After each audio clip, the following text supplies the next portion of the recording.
mempersembahkan renungan Santapan Rohani, terjemahan dari renungan Our Daily Bread.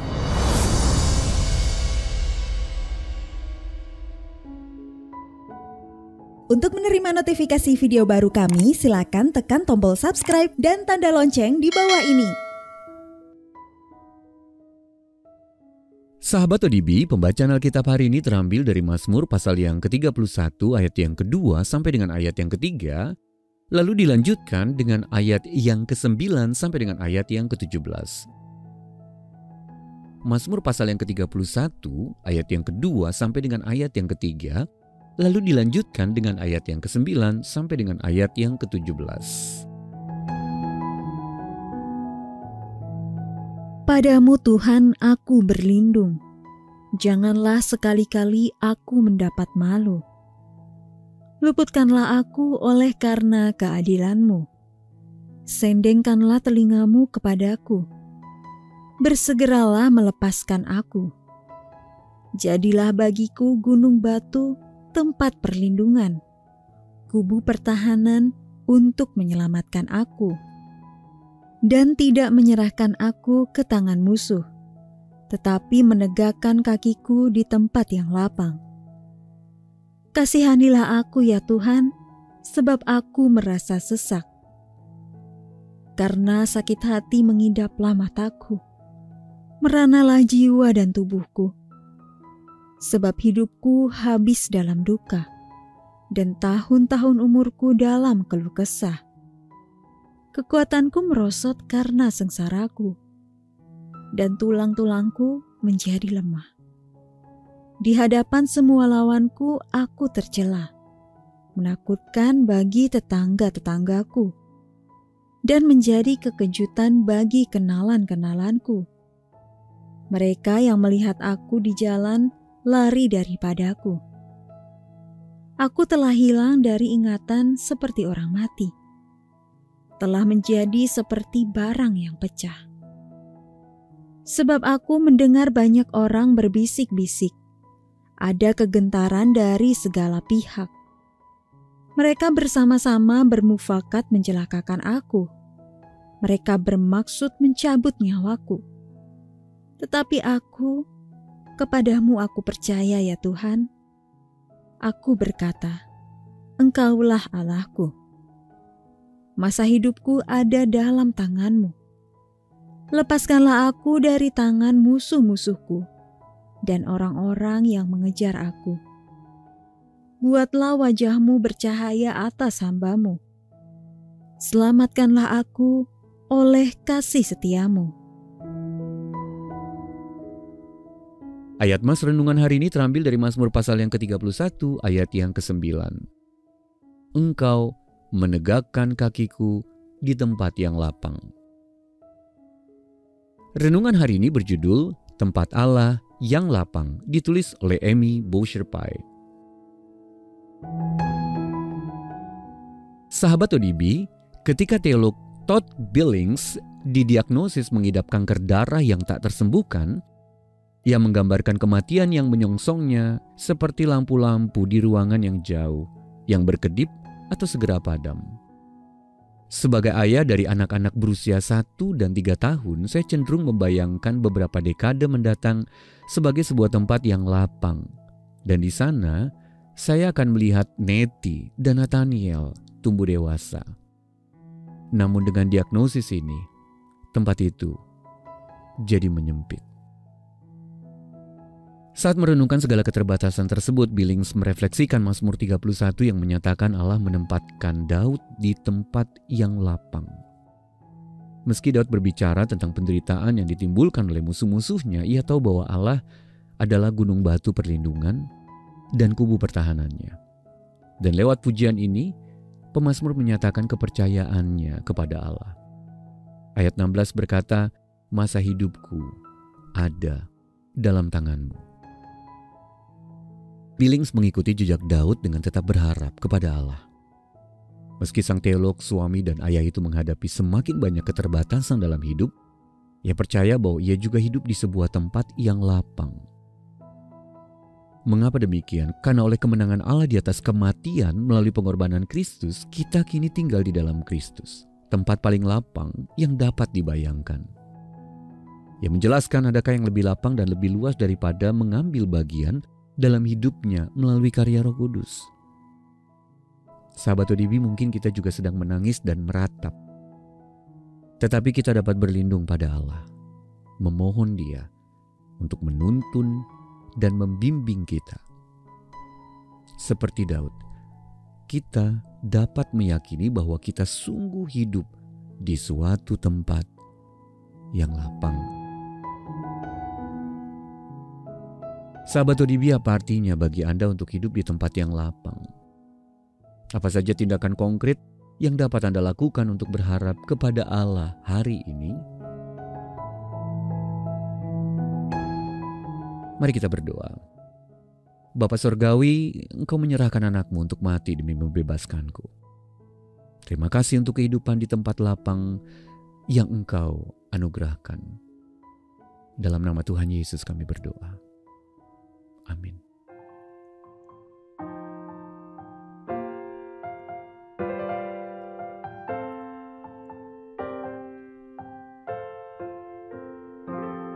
Di dalam jiwaku ada suatu sumber yang pancarkan pujian yang indah, lebih merdu dari kidung yang terindah.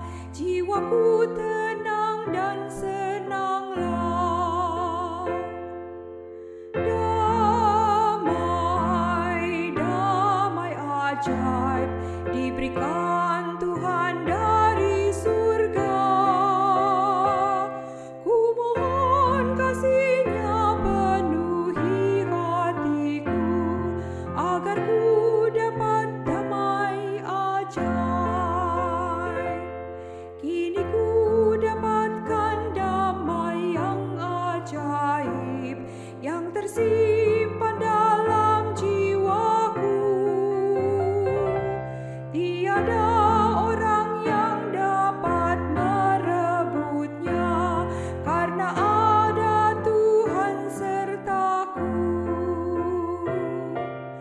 Damai, damai ajaib diberikan Tuhan dari surga.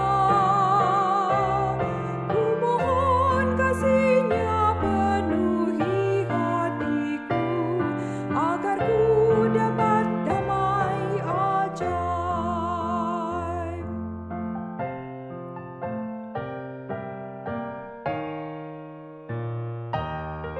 Adakah hatimu penuh dengan susah? Jalan hidupmu amat sulit. Dekatkan dirimu pada Yesus Tuhan, Dia akan jadi sobat setiamu. Damai, damai ajaib diberikan Tuhan dari surga. Ku mohon kasih-Nya penuhi hatiku, agar ku dapat damai ajaib.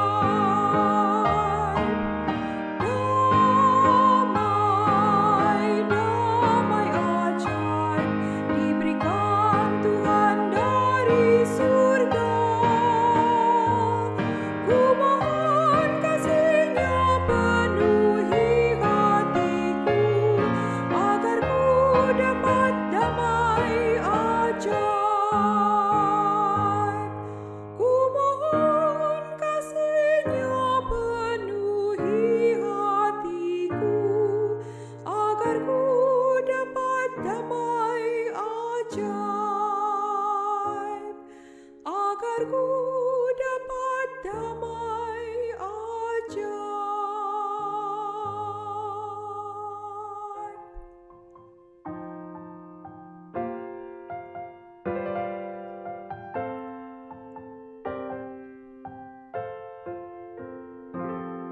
Di dalam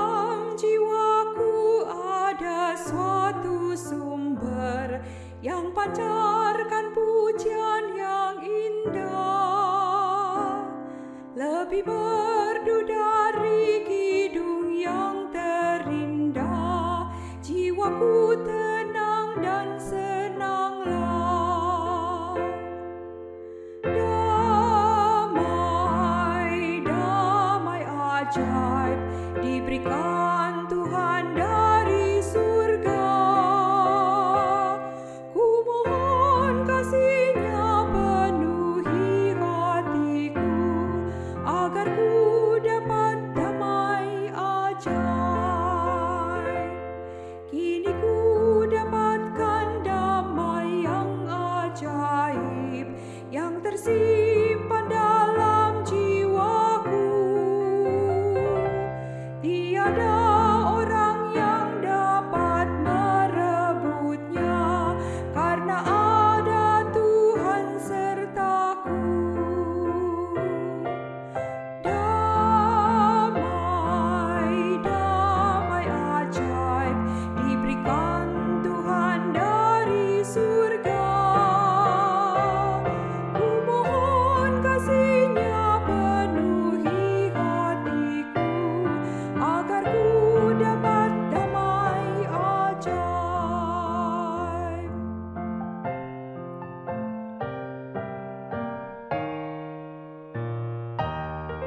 Adakah hatimu penuh dengan susah? Jalan hidupmu amat sulit.